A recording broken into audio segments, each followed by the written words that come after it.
சங்கீதா அவங்க மனுல சொல்லியிருக்க சில விஷயங்கள் பார்க்கும்போது விஜய் அவரு சேர்ந்து வாழதான் ஆசைப்படுறாரா, விவாகரத்து தரமாட்டேன்னு சொல்றாரா? ஒருவேளை விஜய் அவரும் த்ரிஷா அவங்களும் நட்போட இருக்கிறாங்க, இத சங்கீதா அவங்க தட்டி கேட்டதுனால கோவத்துல இருக்காரா விஜய்? என்னதான் நடக்குது வாங்க பார்க்கலாம். விஜய் சங்கீதா இவங்களுடைய பிரச்சனை பயங்கரமா வெடிச்சுக்கிட்டு இருக்கு. சொல்ல போனா சங்கீதா அவங்க இதுவரைக்கும் எங்கேயுமே விஜய் அவரை பத்தி பேசாதவங்க.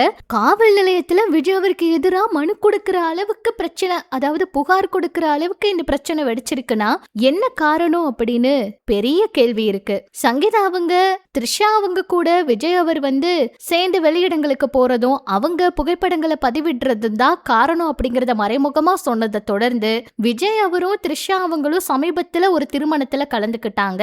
இது மிகப்பெரிய ஒரு அதிர்ச்சியாவே இருந்துச்சு. இதை தொடர்ந்து இன்னைக்கு சங்கீதா அவங்க என்ன சொல்லியிருக்காங்கன்னா, நான் லண்டன்ல இருந்து வந்திருக்கேன், என்னால சென்னையில வேற எங்க தங்க முடியாது, இந்த விவாகரத்து கிடைக்க வரைக்கும் விஜய் அவருடைய வீட்டுல எனக்கு தங்கறதுக்கு அனுமதி வேணும், 26 வருஷம் நாங்க ஒன்னா வாழ்ந்திருக்கோம், எனக்கு இந்த அனுமதி வேணும், அவர் கோடி கோடியா சம்பாதிக்கிறாரு, என் மகனுக்கும் மகளுக்கும் அதுக்கு தகுந்த மாதிரி பணம் வேணும் அப்படிங்கிற மாதிரி அவங்க சொல்றாங்க.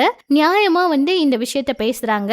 இத கேட்டா மிரட்டுறாங்க, வீட்டுக்குள்ள விடமாட்டுறாங்க, அதாவது இந்த புகார் கொடுத்ததுதான் இதுக்கான காரணமா நடந்துக்கிறாங்க, சொல்ல போனா விவாகரத்தை எனக்கு அவர் தரமாட்டேங்கிறாரு அப்படிங்கறதா சங்கீதா அவங்களோட குற்றச்சாட்டா இருக்கு. விஜய் அவர் விவாகரத்து தராததுக்கு ரீசன் சங்கீதா அவங்க மேல இருக்கிற காதலா, இல்ல அவரோட சொத்துல பங்கு கேக்குறாங்க, இந்த மாதிரி பிரச்சனைகள் எல்லாம் வந்துரும், விவாகரத்து கொடுத்தா இந்த மாதிரி பிரச்சனைகள் எல்லாம் சந்திக்க நேரிடும் அப்படிங்கறதுனால அவர் விவாகரத்து கொடுக்கலையா? இப்படிப்பட்ட கேள்விகள் எல்லாம் கேட்க தோணுது. சங்கீதா அவங்க மேல உண்மையாவே காதல் இருந்திருந்தா அவர் ஏன் சமீபத்திய நிகழ்ச்சியில, அதுவும் திருமண விழாவில கூட த்ரிஷா அவங்களோட அந்த திருமண விழாவில கலந்துக்கணும்? ஏற்கனவே சங்கீதா அவங்க இது மகனுக்கும் மகளுக்கும் எனக்கும் ரொம்பவே அவமானமா இருக்குன்னு சொல்லியிருந்தாங்க. இந்த மாதிரி வெளியில அவர் போறதெல்லாம் எங்களுக்கு அது ரொம்பவே வேதனையா இருக்குன்னு சொல்லியிருந்தாங்க.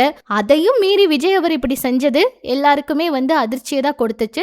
சங்கீதா அவங்களுக்கும் அவங்க குடும்பத்துக்கும் இது மிகப்பெரிய அளவுல வேதனையை கொடுத்திருக்குன்னு கூட சொல்லலாம். இந்த நிலையில சங்கீதா அவங்க கேட்கிற விவாகரத்தை விஜய் ஏன் கொடுக்க மாட்டேங்கிறாரு? அவர் கொடுக்காததுக்கு காரணம் உண்மையான காதலா, அவர் குடும்பத்தோடு சேர்ந்து வாழ நினைக்கிறாரு அப்படின்னா ஏன் இப்படி எல்லாம் பண்றாருன்னு பல கேள்விகள் கேட்க வைக்குது. ஒரு பக்கம் விஜய் அவரோட மாஸ்டர் பிளானா அப்படின்னு எல்லாம் கூட நிறைய கேள்விகளை கேட்டுக்கிட்டு இருக்காங்க.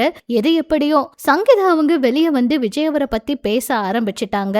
இன்னும் விஜய் அவரை பத்தி என்னெல்லாம் சொல்ல போறாங்களோ அப்படிங்கிற ஒரு மிகப்பெரிய கேள்வியும் இருக்கு. சீக்கிரமா அவங்க பேட்டி கொடுக்க போறாங்க அப்படிங்கிற செய்திகள் எல்லாம் கூட நம்ம பார்த்திருந்தோம். ஆனா விஜய் அவருடைய பேருக்கு எந்த பிரச்சனையும் வரக்கூடாதுன்னு ஆரம்பத்துல உறுதியா இருந்த சங்கீதா அவங்க இப்ப இப்படியெல்லாம் பண்றதுதான் விஜய் அவருக்கு பிரச்சனையா அப்படிங்கிற மாதிரியும் ஒரு சிலர் கேள்வி கேட்டுட்டு இருக்காங்க.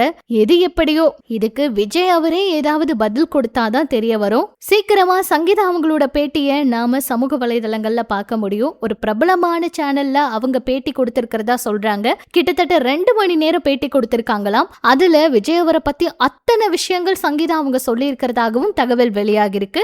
அந்த பேட்டி ரிலீஸ் ஆனா விஜய் அவருடைய இந்த அரசியலுக்கே மிகப்பெரிய பாதிப்பு ஏற்படலாம்னு கூட சொல்றாங்க. என்ன நடக்கும்னு தெரியல, பொறுத்திருந்து பார்க்கலாம். இது பற்றி உங்களோட கருத்துக்களை சொல்லுங்க.